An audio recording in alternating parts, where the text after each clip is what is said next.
Hello everyone, welcome to my YouTube channel.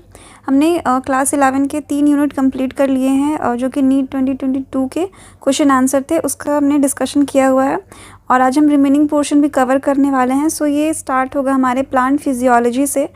सो हम start करेंगे अपने फर्स्ट क्वेश्चन से। तो हमारा पहला क्वेश्चन होगा, which of the following is not observe during apoplastic pathway. Option A, movement of water occurs through intercellular spaces and wall of the cell. Second है, the movement does not involve crossing of cell membrane. 3, the movement is aided by cytoplasmic streaming. And option 4 is apoplast is continuous and does not provide any barrier to water movement.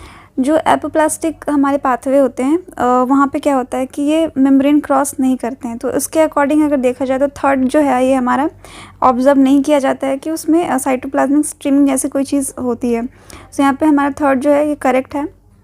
Next question देखते हैं। Girdling experiment was performed by plant physiologist to identify the plant tissue through which. Option A 1 water is transported, then 2 food is transported, 3 for both water and food transportation, and 4 is osmosis is observe. जो girdling experiment किया गया था ये last page पे होगा, जो chapter है हमारा वहाँ पे आपने देखा होगा एक छोटा सा एक्सपेरिमेंट है। तो उस एक्सपेरिमेंट में दिया हुआ है कि ये फूड जो होता है ट्रांसपोर्ट होता है, उसके लिए ये एक्सपेरिमेंट किया गया था। सो करेक्ट ऑप्शन होगा ऑप्शन नंबर 2। नेक्स्ट है, addition of more solutes in a given will. 1 raise its water potential, 2 lower it's water potential, 3 make its water potential 0, and 4 not affect the water potential at all. अगर हम solute add करते हैं तो उससे क्या होता है, जो वाटर होता है उसका पोटेंशियल क्या होता है, डिक्रीज़ होने लगता है। तो यहाँ पे करेक्ट ऑप्शन हमारा आएगा lower it's water potential. Then next है, which one of the following produces nitrogen fixing nodules on the roots of अनलस। जो नॉन लेग्यूमिनस प्लांट्स होते हैं उनमें मेनली होता है हमें फ्रैंकिया देखने को मिलता है, जो कि नाइट्रोजन फिक्सिंग के लिए नोड्यूल्स का फॉर्मेशन करता है रूट्स में। सो करेक्ट ऑप्शन हो जाएगा 2 फ्रैंकिया।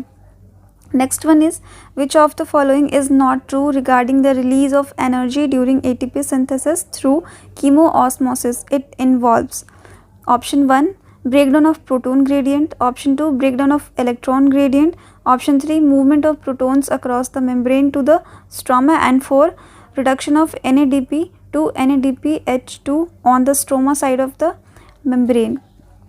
ये जो हमारा कीमोऑस्मोसिस वाली जो थ्योरी है हमारे फोटोसिंथेसिस वाली चैप्टर में, इसमें दिया गया है protein breakdown of proton gradient, ये चीज़ें होती हैं।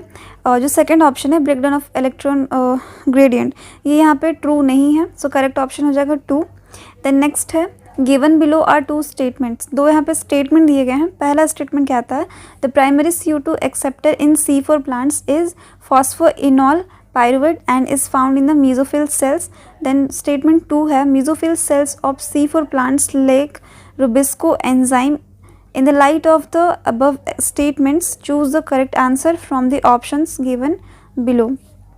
तो इसमें स्टेटमेंट 1 कहता है कि जो प्राइमरी CO2 एक्सेप्टर होते हैं C4 प्लांट्स में वो पेप होता है, तो ये करेक्ट है और ये मीजोफिल सेल में ही पाया जाता है। सेकंड स्टेटमेंट ये है कि जो मीजोफिल सेल्स होते हैं C4 प्लांट्स के, उसमें रुबिस्को एंजाइम जो होता है वो एब्सेंट होता है। तो ये जो दोनों स्टेटमेंट है ये हमारे बिल्कुल सही है। सो करेक्ट होगा यहाँ पे option number 1। Both statement 1 and 2 are correct. Next हम देखते हैं, what is the role of large bundle sheath cells found around the vascular bundles in C4 plants? Option 1 to provide the site for photorespiratory pathway, 2 to increase the number of chloroplast for the operation of Calvin cycle, 3 to enable the plant to tolerate high temperature, and 4 is to protect the vascular tissue from high light intensity। यहाँ पे हमें देखना है कि जो large bundle sheath cell present होते हैं around the vascular bundles in C4 plants, तो उनका क्या रोल होता है मेनली, तो ये क्या करते हैं, increase the number of chloroplast for the operation of Calvin cycle. तो यहाँ पे सेकंड ऑप्शन जो है ये सही आएगा। नेक्स्ट हम देखते हैं, what is the net gain of ATP when each molecule of glucose is converted to 2 molecules of pyruvic acid. इसमें हमें ध्यान देना है कि इसमें नेट गेन ऑफ एटीपी पूछ रहा है, वो भी कन्वर्जन के बाद से। तो यहाँ पे नेट जो गेन हमारा हम कह सकते हैं कि 10 एटीपी जो टोटल बनते हैं उसमें से क्या होता है 2 कन्वर्जन में ख़त्म हो जाते हैं, उसके बाद से हमारे पास रिमेनिंग बचता है 8। तो यहाँ पे करेक्ट आंसर हो जाएगा हमारा 8। नेक्स्ट है what amount of energy is released from glucose during lactic acid fermentation. तो इसका आंसर होगा लेस देन 7%। तो लेस देन 7% यहाँ पे हमारा आंसर आएगा। देन नेक्स्ट है which one of the following plants does not show plasticity. Plasticity में क्या था कि जो प्लांट थे जो कि इन्वायरमेंट के अकॉर्डिंग अपने फेनोटाइप को चेंज कर लेते हैं, अपने जो बाहर की जो इन्वायरमेंट है उसकी वजह से अगर चेंज होते हैं उसमें कुछ चेंजेस आ जाते हैं, जस्ट सपोज कि उसके लीव्स में चेंजेस आ जाएंगे तो उसे हम प्लास्टिसिटी कहते हैं। तो इसका आंसर हो जाएगा मेज़, क्योंकि मेज़ में ऐसा कोई हमें प्लास्टिसिटी देखने को नहीं मिलता है। सो करेक्ट ऑप्शन 4। नेक्स्ट हम देखते हैं production of cucumber has increased manifold in recent years, application of which of the following phytohormones has resulted in this increased yield as the hormone is known to produce female flowers in the plant. जो cucumber होता है हमारा उसमें female flowers को promote कराने के लिए जो मेनली यूज़ किए जा रहे हैं अभी वो हमारा इथाइलिन है। सो करेक्ट ऑप्शन हो जाएगा ऑप्शन नंबर 3। नेक्स्ट हम देखते हैं the gaseous plant growth regulator is used in plant. जो गैसियस प्लांट ग्रोथ रेगुलेटर होते हैं वो प्लांट में क्यों यूज़ किए जा रहे हैं, इसके लिए हम देखते हैं speed up the malting process, second है promote root growth and root hair formation to increase the absorption surface, third one is help overcome apical dominance and fourth one is kill dicotyledonous weeds in the fields. Gaseous plant growth regulator का main function यहाँ पे हम देखेंगे promote root growth और root hair formation. इसका use रहता है absorption के लिए सरफेस को इंक्रीज़ करने में। नेक्स्ट क्वेश्चन हमें यहाँ पे मैच करना है। तो यहाँ पे हम एक साइड देख रहे हैं सारे जितने भी एलिमेंट दिए गए हैं manganese, magnesium, boron and iron. तो यहाँ पे हम सारे को मैच करेंगे। अगर मैग्नीज की बात करते हैं तो ये हमारा हो जाता है यहाँ पे इसका फंक्शन हो जाएगा splitting of water during photosynthesis. उसके बाद से बी जो हमारा मैग्नीशियम है ये हमारे activates enzymes of respiration. Then C boron के लिए हो जाएगा 2 रिक्वायर्ड फॉर पॉलन जर्मिनेशन और आयन ये एक्टिवेट करता है एंजाइम कैटलिस को। तो यहाँ पे हमारा आ रहा है सेकंड ऑप्शन जो होगा ये करेक्ट होगा यहाँ पे इसके लिए।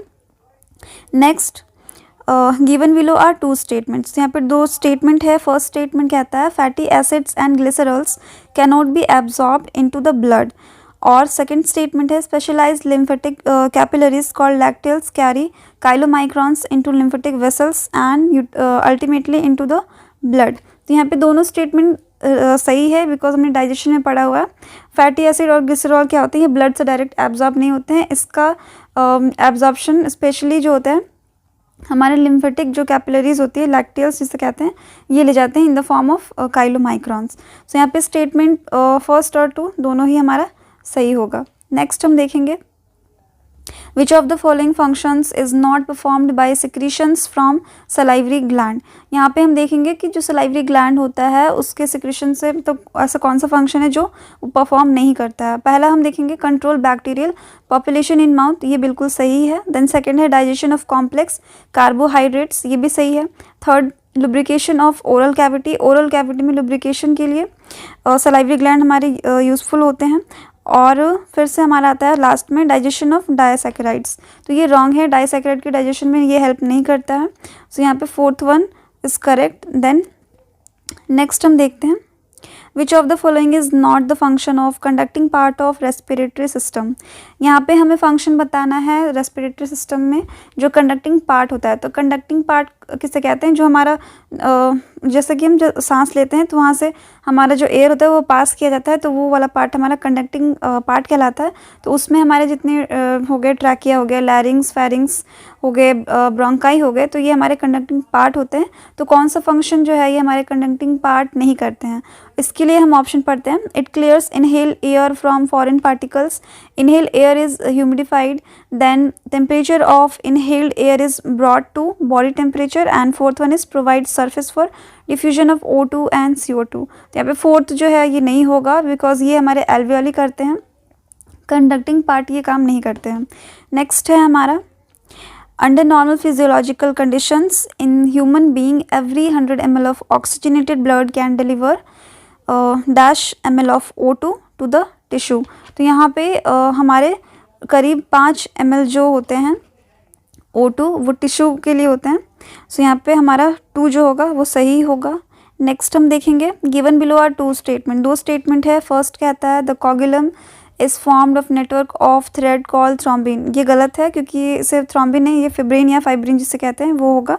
Then statement 2 spleen is the graveyard of erythrocyte, सही है। तो यहाँ पे हम देख रहे हैं कि हमारा एक स्टेटमेंट जो है फर्स्ट वाला वो इनकरेक्ट है, बट स्टेटमेंट 2 क्या होगा करेक्ट। तो fourth one is right. Then next question, which one of the following statement is correct? The arterioventricular node generates an action potential to stimulate arterial contraction. ये statement यहाँ पे wrong होगा क्योंकि ये ऐसे नोट करता है एक्शन पोटेंशियल जनरेट करना। देन नेक्स्ट हम सेकेंड देखते हैं option, the tricuspid and bicuspid valves open due to the pressure exerted by the simultaneous contraction of the atria, ये भी रॉन्ग है। देन थर्ड है blood moves freely from atrium to the ventricle during joint diastole, ये सही है। then increased ventricular pressure causes closing of semilunar valve, ये statement भी हमारा रॉन्ग होगा। then next question, nitrogenous waste is excreted in the form of pellet or paste by ornithorhynchus, then 2 salamander and third hippocampus and fourth one is Pavo. पहली चीज़ तो ये कि nitrogenous waste pellet और paste के form में हमारे birds देते हैं, रेप्टाइल्स देते हैं, लैंड स्नेल हो गए ये देते हैं। तो इसमें अगर हम देखें तो हमारा एक ही आता है यहाँ पे ऑप्शन फोर्थ पावो, जो कि एक बर्ड है और ये वाटर के जो वेस्ट होता है उसे कम करने के लिए, उसे रिड्यूस करने के लिए यहाँ पे पैलेट या पेस्ट के फॉर्म में अपना नाइट्रोजनस वेस्ट जो होता है वो एक्सक्रीट करते हैं। नेक्स्ट है हमारा Which of the following is present between the adjacent bone of the vertebral column? तो vertebral column के बीच में हमारे कार्टिलेज प्रेजेंट होते हैं जो कि वाइट फाइब्रस कार्टिलेज होते हैं, ये प्रेजेंट होते हैं। नेक्स्ट हो गया Which of the following is a correct match for disease and its symptoms? So first है arthritis, inflamed joint, 2 tetani, high calcium level causing rapid spams, ये रॉन्ग होगा क्योंकि टिटानी जो होता है ये लो कैल्शियम लेवल की वजह से होता है। देन थर्ड है myasthenia gravis, genetic disorder resulting in weakening and paralysis of skeletal muscle, ये जेनेटिक डिसऑर्डर नहीं होता है, ये हमारा ऑटो इम्यून डिसऑर्डर होता है। फोर्थ है हमारा muscular dystrophy, N auto immune disorder causing progressive degeneration of skeletal muscle, ये ऑटो इम्यून डिसऑर्डर नहीं है, ये जेनेटिक डिसऑर्डर होता है। तो यहाँ पे हम 3 जो है ये रॉन्ग देख रहे हैं, फर्स्ट जो होगा यहाँ पे वो सही होगा। Next question, given below are 2 statement. 2 statement है, असर्शन रीजन के फॉर्म में है। असर्शन कहता है osteoporosis is characterised by decrease bone mass and increase chances of fracture. Reason है common cause of osteoporosis is increased level of oestrogen. इसमें हम देख रहे हैं कि हमारा जो असर्शन है ये सही है, बट इसमें अगर रीज़न की बात करते हैं तो जो ऑस्टियोपोरोसिस होता है ये एस्ट्रोजन के लो यानी कि डिक्रीज लेवल की वजह से होता है। तो यहाँ पे ए जो होगा सही होगा, असर्शन सही है बट रीज़न यहाँ पे not correct. So third option यहाँ पे आएगा। देन नेक्स्ट क्वेश्चन है, select the incorrect statement regarding synapsis. पहला, the membrane of presynaptic and postsynaptic neurons are in close proximity in an electrical synapse. 2. Electrical current can flow directly from one neuron into the other across the electrical synapse. Third, chemical synapse use neurotransmitters. And fourth one is impulse transmission across a chemical synapse is always faster than that across an electrical synapse. तो इसमें incorrect देखना है। जो first हमारा है, second है, third, ये तीनों ही सही है, बट फोर्थ में क्या है कि जो इम्पल्स ट्रांसमिशन होता है अक्रॉस इलेक्ट्रिकल जो सिनेप्स होता है वो फास्ट होता है हमारे केमिकल वाले से। तो यहाँ पे फोर्थ वन क्या होगा, इनकरेक्ट स्टेटमेंट है। देन नेक्स्ट जो कि लास्ट क्वेश्चन है हमारा, which of the following are not the effect of parathyroid hormone? First, stimulates the process of bone resorption and B, decreases calcium level in blood, C, reabsorption of calcium by renal tubules, and D, decreases the absorption of calcium from digested food. E, increases metabolism of carbohydrates. Choose the most appropriate answer from the options given below. इसमें पूछ रहा है जो पाराथायरॉयड हमारे hormone होते हैं उसमें ये जितने दिए गए हैं उसमें कौन सा ये इफ़ेक्ट नहीं दिखाता है। यहाँ पे हम देख रहे हैं कि यहाँ पे ऑप्शन 2 हमारा यहाँ पे सही आएगा। बी, डी एंड ई जो है ये पाराथायरॉयड हार्मोन के हमारे फंक्शन यहाँ पे अगर बात करें तो ये नहीं होते, इसके इफ़ेक्ट नहीं होते हैं। तो यहाँ पे हमारा जो क्लास 11 का पोर्शन था ये कंप्लीट होता है। जितने भी क्वेश्चन आए हुए हैं 2022 में वो यहाँ पे कवर होता है हमारा।